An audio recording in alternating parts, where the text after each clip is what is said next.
Good evening, praise God. Welcome to this video.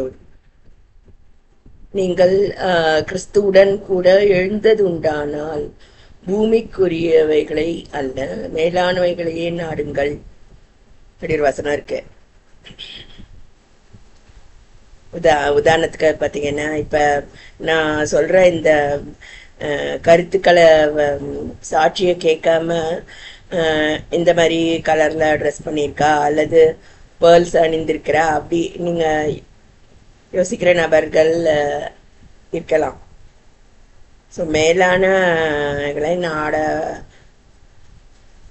வேண்டி இந்த கடைசி காலங்களில் கர்த்தர் பேசுறது இல்லை அப்படின்ற மாதிரி நினைக்க ஆரம்பிச்சிருக்காங்க. அவிசுவாசம் மலிந்து இருக்குது. அப்படிதான் இந்த பேர்ல்ஸ் அணிந்திருக்காங்க, ஒயிட் கலர் நெக்லஸ் போட்டிருக்காங்க. அப்படிதான் ஜனங்கள்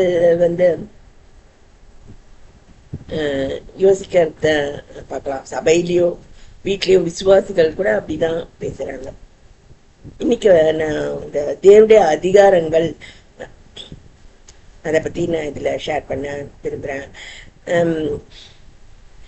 வீட்டில் நான் இது மாதிரி தேவனுடைய அதிகாரங்கள் அப்படியெல்லாம் நான் ஒரு காலத்துல நான் சொல்லியிருக்கேன். ஆனா அவங்க அப்படி திங்க் பண்ணக்கூடியவங்க இல்லை, என்ன மாதிரி தேவனை தேடுறவங்க இல்லை. பானகேனா இருந்தா கூட இந்த மாதிரி தான் யோசிப்பாங்க.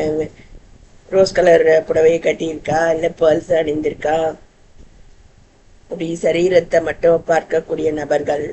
நான் இந்த மாதிரி அதிகாரங்கள் அப்படின்னு பேசினா எனக்கு அதிகாரப்பட்டி அப்படின்ட்டு பேர் வச்சு கேலி பண்ண ஆரம்பிச்சிட்டாங்க.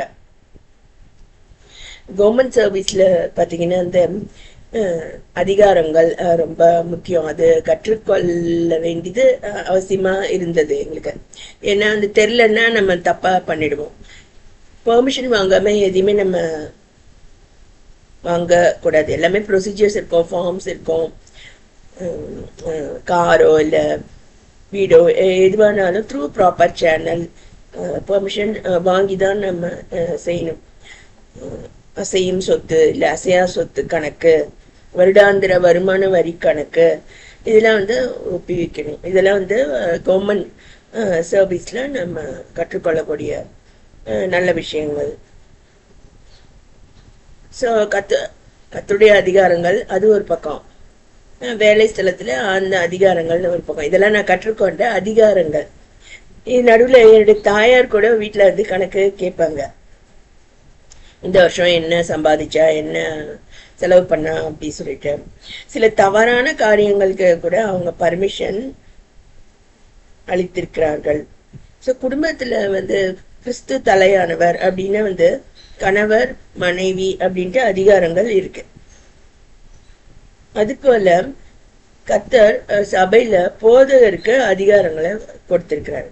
இது என்னுடைய பாஸ்டர் எனக்கு இத சொல்லி கொடுத்திருக்கிறாரு. அதாவது பாஸ்டர் சொல்றத நம்ம கேட்கல அப்படின்னா நமக்கு கேட்கும் வரை நமக்கு சொல்லப்படும் அல்லது நமக்கு வேற தண்டனைகள் கிடைக்கலாம்.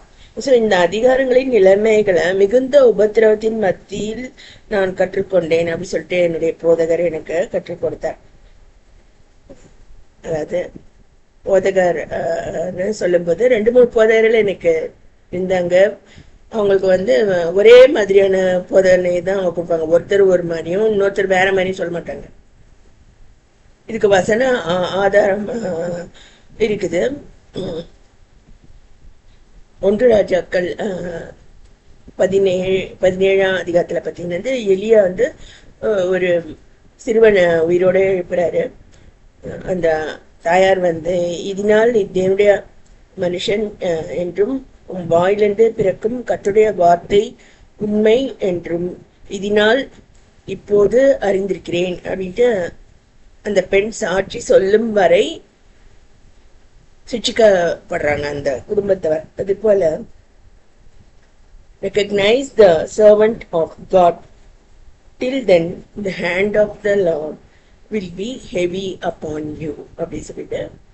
ஸோ இந்த மாதிரியான காரியங்கள் இப்பெல்லாம் யாரும் சொல்லி தரதில்லை, இல்லை இல்லையோன்னு நினைக்கக்கூடிய அளவுக்கு இதெல்லாம் வழக்கொழிந்து இருக்குது. ஆனா வழக்கொழிந்தாலும் கர்த்தருடைய வார்த்தையில வந்து ஒரு எழுத்தாகிலும் எழுத்தின் உறுப்பாகிலும் ஏதோ ஒரு கமா ஃபுல் ஸ்டாப் கூட வந்து ஒழியாது.